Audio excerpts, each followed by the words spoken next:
virtual class of Municipal Corporation of Greater Mumbai Education Department. I am Mrs. Akshata Kale and today we will learn EVS. Okay, now we will move to the lesson. Hello students, welcome to Virtual Training Center Dadar. I am Mrs. Akshata Kale and today we are going to learn Environmental Studies of Standard 4th and the topic is the interrelationship between the living things. This is part 2. Students, we have already done part 1 of this lesson. Now today we are going to part 2 of this lesson. Yes students, you can see here different pictures. Here this shows that how the interrelationship we can see in the living things. Living things include plants, animals and human beings. You know that, right? And the interrelationship between them we will study today. The needs of living things are met in their environment. Yes, students, we have many needs. These are called basic needs like food, shelter, air, water and clothing. All these needs are met in our surroundings. In fact, food, water and air are the needs of all living things and they are all fulfilled in the environment. But there are differences in the needs of each kind of living things. Yes, students, we will take one example here. Here, any type of living thing will be found only where all its needs are fulfilled. We'll see here tiger is there. The basic needs of tiger are the tall grasses to hide and to catch the prey. The tiger has the stripes and in the grass it cannot be identified by the prey. So it hides in the grasses. Then it needs caves to protect himself from the sun, wind and rain. Yet it needs food and it needs water. Yes students, wherever all these needs are fulfilled, at that place we can find the tiger.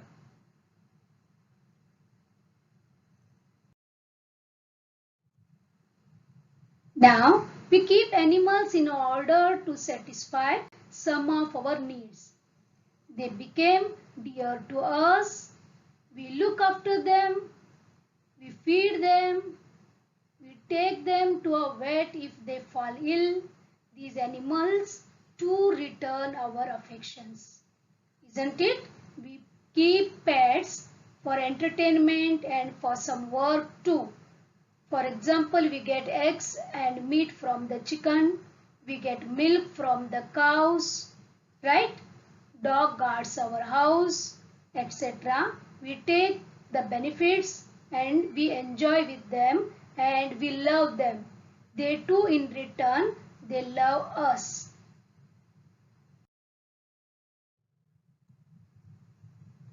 We use cattle dung for various purposes. See how we take the uses of animals. See here the man is making the dung cakes by using cattle dung and we use them as a fuel. And here we can see the manure made from the cattle dung and the sheep pellets, which is very good for the growth of the plants. See, this is a biogas plant. Here also we use cattle dung to prepare the biogas. And you can see here this is the plaster of cattle dung. This helps that mud house to protect from the insects, and it also works as the plaster.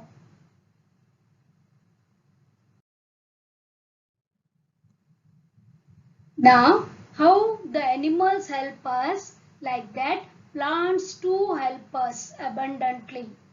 We'll see. Plants give us food grains. Our main food like rice, maize, corn, wheat, all that we get from the plants, isn't it?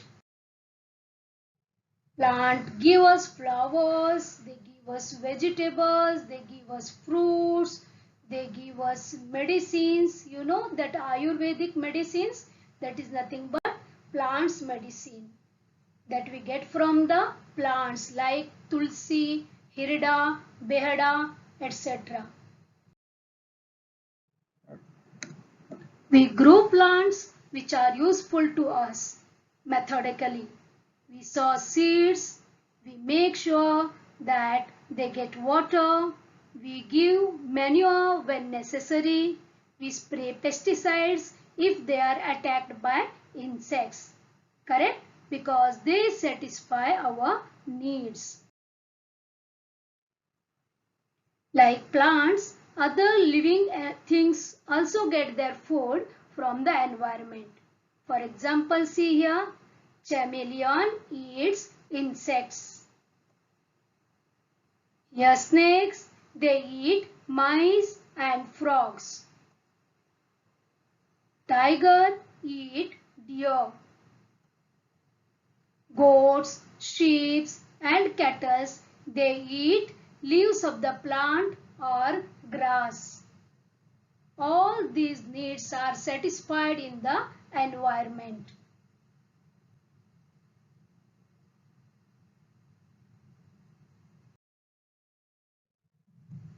Yes, arboreals.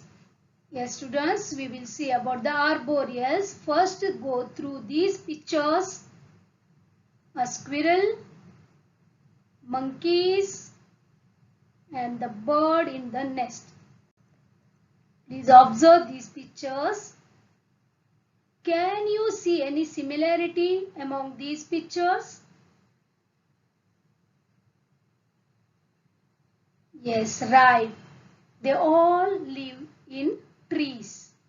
Yes, dear students, arboreal here, this is a Latin word, and the arbor, which means tree, and arboreals means living in trees. Yes, here animals like monkeys, squirrels, they all live in trees. It gives them certain advantages. Being at a height, they are better able to defend themselves from their enemies. Okay? Besides, they can eat the fruits of the trees to satisfy their hunger. Such animals are said to be arboreal. Unknowingly, they help the trees with whose support they live. We'll see how they help the trees.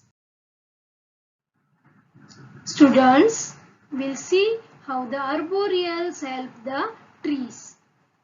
Yes, this bird, they eat the fruits, and the droppings of the bird and the dung of the animals, they contain the undigested seeds. They pass through their droppings and the dungs, right? And when these seeds get soil and water, they germinate. And the small plants comes out. And it slowly grows and becomes a big tree of the same kind. Like this, arboreals help the trees to grow new trees in different places. Because these birds and animals, they eat the fruits and they move one place to another place.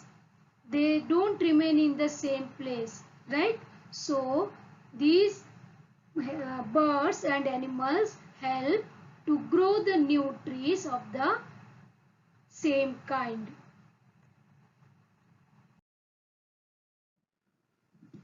Yes, we will go through an E-grade story. Okay, this is a bird named egret. Okay, a certain kind of egret bird feeds on different kinds of insects. Grass is full of all kinds of insects, but because they are hidden in the grass, the egret cannot see them and catch them. So they take the help of buffaloes and cattle. Sorry, and they move along with them. Here, when they move, the insects they frighten and they fly out of the grass. At that time, the egret catches them and eat them up. You can see here.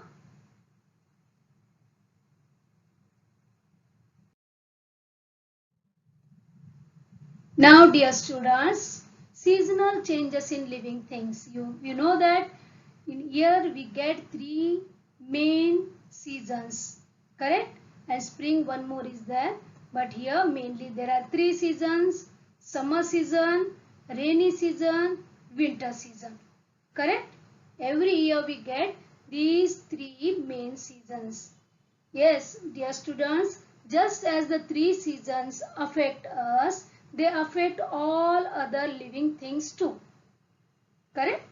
Now, how the seasons in short?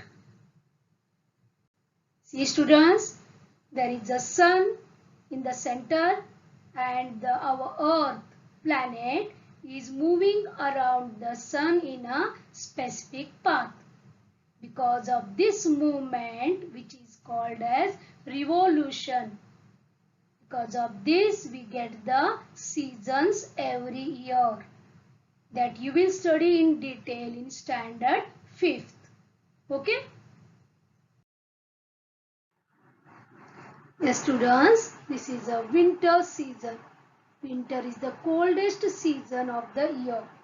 In winter, we wear woolens and other warm clothes to protect ourselves from the cold, isn't it?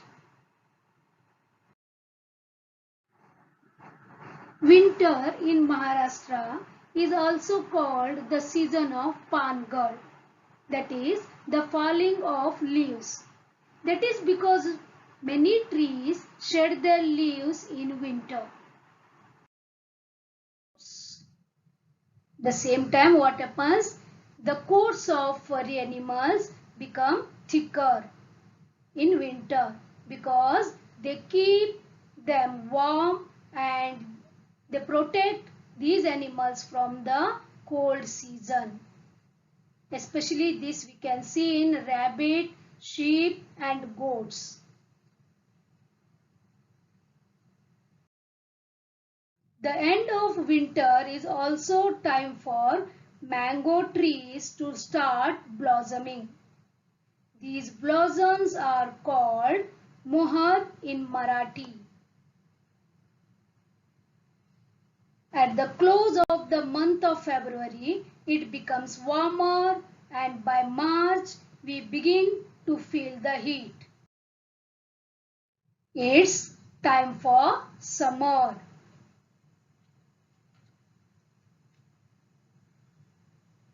Okay?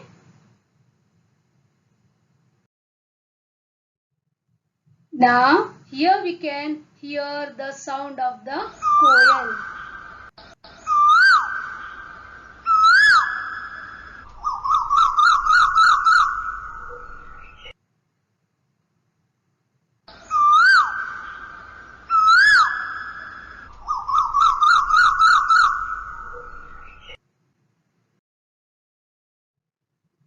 In summer, the market is full of mangoes, watermelons, kiwi fruits, strawberries, correct? And in Konkan side, we can see the yellow and red cashew apples. And these are known as cashew nuts. This mainly we can see in the Konkan region. Got this students? Means according to the season we get the fruits. These are the summer fruits. In June, black clouds make their appearance. The rainy season is a short way away. In some places in India, the rain starts in June.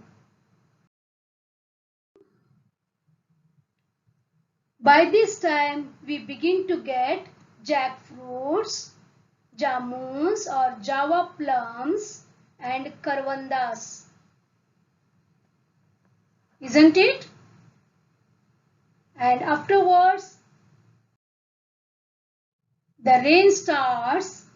The seeds of grass and other plants lie scattered all over the ground. They sprout and start growing as soon as it begins to rain. It becomes green everywhere. This greenery is soothing after the hot summer months. Sometimes we can even see the rainbow with its 7 colors in the sky.